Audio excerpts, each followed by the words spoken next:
গুলি খাইছে একটা। কোটা আন্দোলনের সময় পুলিশের গুলির সামনে এভাবেই বুক পেতে দিয়েছিল আবু সাঈদ। নিশ্চিত মৃত্যু জেনেও বন্দুকের সামনে থেকে পিছু হটেননি। আবু সাঈদের এই সাহসী পদক্ষেপের পর তার প্রসারিত দুই হাতের মতোই প্রসারিত হয় মন্থর হয়ে যাওয়া কোটা আন্দোলন। জীবন দিয়ে আন্দোলনকে ত্বরান্বিত করে গেছেন আবু সাঈদ। আমি মৃত্যুর কোনো ভয় পাই না। পুলিশের আর্মিদের কাছে বলবো যে গুলি কর, আমাকে গুলি কর। রাজপথে আবু সাঈদের মৃত্যু মেনে নিতে পারেনি দেশের শিশু, কিশোর, বৃদ্ধ সহ সকল শ্রেণী পেশার মানুষ। আবু সাঈদের দেখানো পথে জীবনের মায়া ত্যাগ করে তীব্র আন্দোলন গড়ে তোলে ছাত্র জনতা। ধাপে ধাপে জীবন দেয় মুগ্ধ, ওয়াসিম সহ প্রায় 2000 মানুষ। তাদের জীবনের বিনিময়ে কেন্দ্রীয় শহীদ মিনার থেকে হাসিনার পতনের এক দফা ঘোষণা করেন নাহিদ ইসলাম।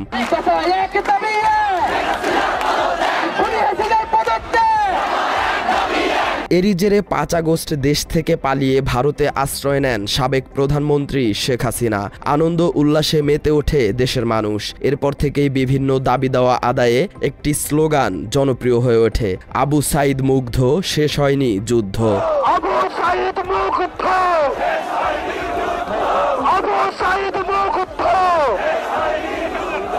যুদ্ধ শেষ না হলেও বৈষম্য বিরোধী ছাত্র আন্দোলনের নেতৃত্বদানকারী নেতাদের হাত ধরে নতুন রাজনৈতিক দলের আত্মপ্রকাশ ঘটেছে। গতকাল মানিক মিয়া অ্যাভিনিউয়ে জাঁকজমকপূর্ণ আয়োজনে তাদের নতুন দল জাতীয় নাগরিক পার্টির যাত্রা শুরু হয়। এই আয়োজনে বিভিন্ন শ্রেণী পেশার মানুষের সঙ্গে যোগ দেয় অনেক রাজনৈতিক দলের নেতারা। আমন্ত্রণ জানানো হয় আন্দোলনে আহত ও নিহতদের পরিবারের সদস্যদের। তবে আমন্ত্রণ জানানো হয়নি জুলাই আন্দোলনের প্রথম শহীদ আবু সাঈদের পরিবারকে।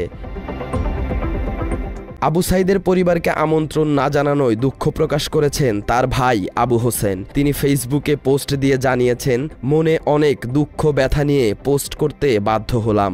সকল শহীদদের প্রতি সম্মান রেখে আবু হোসেন জানিয়েছেন, বৈষম্য বিরোধী ছাত্র আন্দোলনের নেতৃত্বে নতুন দল আত্মপ্রকাশের অনুষ্ঠানে অন্য শহীদ পরিবারের মাধ্যমে আমন্ত্রিত হয়েছেন। তিনি অভিযোগ করেন, অন্য শহীদ পরিবারকে নিয়ে টানাটানি হলেও আবু সাঈদের পরিবারের খোঁজ নেয়নি কেউই।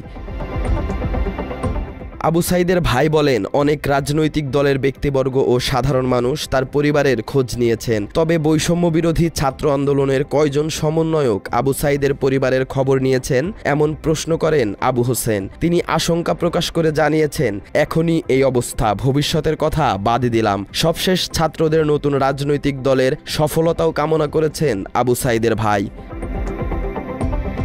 সামাজিক যোগাযোগ মাধ্যমে পোস্ট দেয়া নিয়ে আবু সাঈদের বড় ভাই গণমাধ্যমের সঙ্গে কথা বলেছেন। এ সময় তিনি জানিয়েছেন, শহীদ আবু সাঈদের পরিবারের সদস্য হিসেবে তাদের কাউকে নতুন রাজনৈতিক দলের আত্মপ্রকাশ অনুষ্ঠানে আমন্ত্রণ জানানো হয়নি। ঢাকায় থাকা তার ছোট ভাই আবু হোসেন অনুষ্ঠানে গিয়েছে কিনা সেটা তিনি জানেন না। তবে আবু সাঈদের ভাই আবু হোসেন আরেকটি ফেসবুক পোস্ট দিয়ে আগের দেয়া পোস্ট প্রত্যাহার করে নিয়েছেন। তিনি ক্ষমা প্রার্থনা করে জানান, নাহিদ ইসলাম তাকে ফোন দিয়েছিল, যার ফলে জাতীয় নাগরিক পার্টির উপর আনীত অভিযোগ প্রত্যাহার করে নিয়েছেন তিনি। একই সাথে নতুন রাজনৈতিক দলের সফলতা কামনা করেন আবু সাঈদের ভাই। সালাউদ্দিন সাজু, বাংলা এডিশন।